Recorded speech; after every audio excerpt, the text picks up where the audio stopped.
Sejak turun dari kereta emasnya dan menginjakkan kaki di Prancis, Marie Antoinette selalu menjadi pusat perhatian.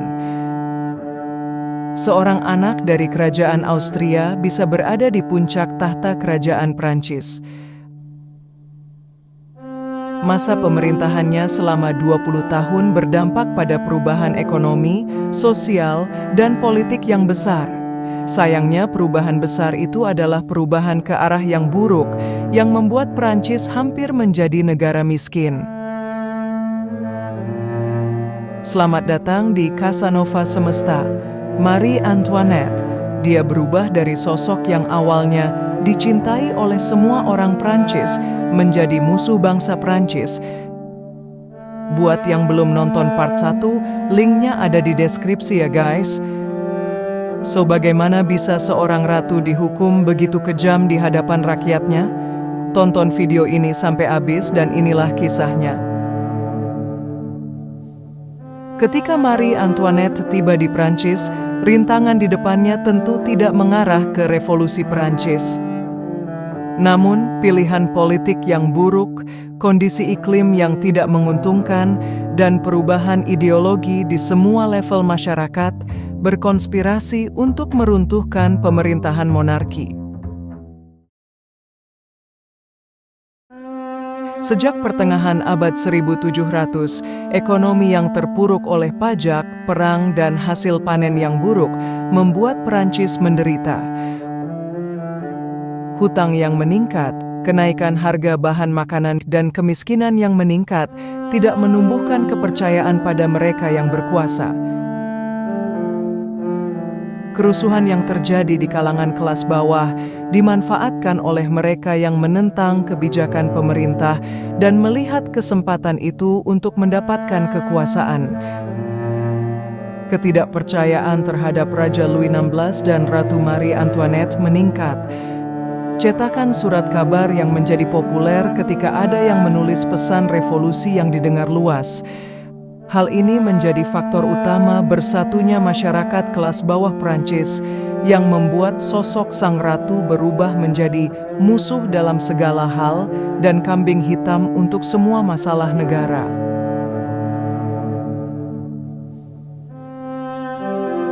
Pada 14 Juli 1789, gerakan oposisi publik terhadap keluarga kerajaan mencapai puncaknya. Bastille, penjara di Paris, diserbu oleh massa bersenjata yang marah.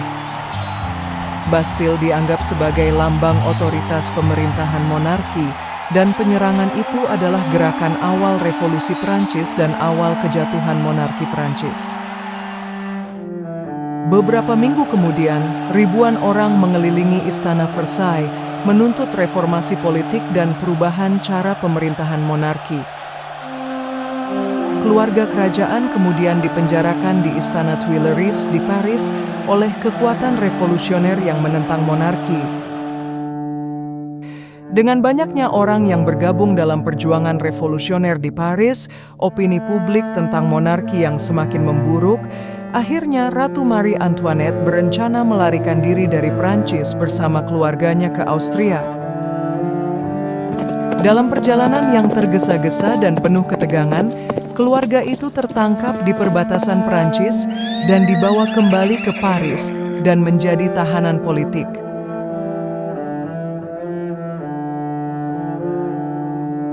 Sementara itu, di tengah tekanan dari lawan politiknya, Raja Louis XVI setuju untuk memulai monarki konstitusional dan berbagi kekuasaan politik dengan Majelis Prancis.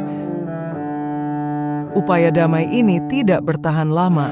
Kurang dari setahun percobaan, pada 10 Agustus 1792, sekelompok pasukan revolusioner menyerbu Istana Tuileries, menangkap Raja Louis XVI dan Ratu Marie Antoinette.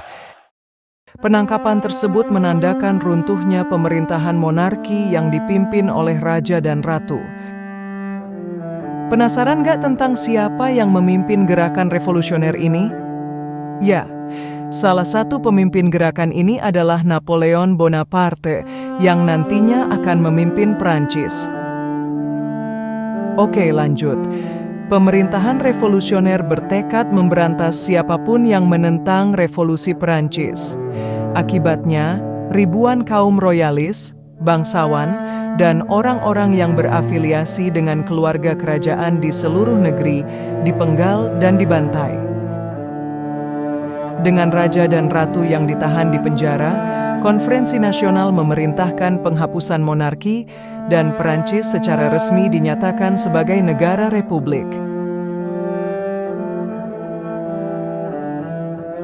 Pada 21 Januari 1793, setelah diadili oleh rezim baru yang berbentuk republik, Louis XVI dinyatakan bersalah atas pengkhianatan dan dihukum mati. Sekitar 200 bala tentara berkuda membawa sang raja ke Place de la Révolution di Paris. Pukul 8 pagi, di hadapan rakyat Prancis, mantan raja yang tak berdaya itu berbaring di bawah gilotin, dan akhirnya kepalanya terputus. Penggalan kepala itu diambil dan diperlihatkan ke rakyat Prancis. Seluruh rakyat yang berkumpul di sana bersorak, "Viva la Nation, Viva la République," atau yang artinya, "Hidup bangsa, hidup republik."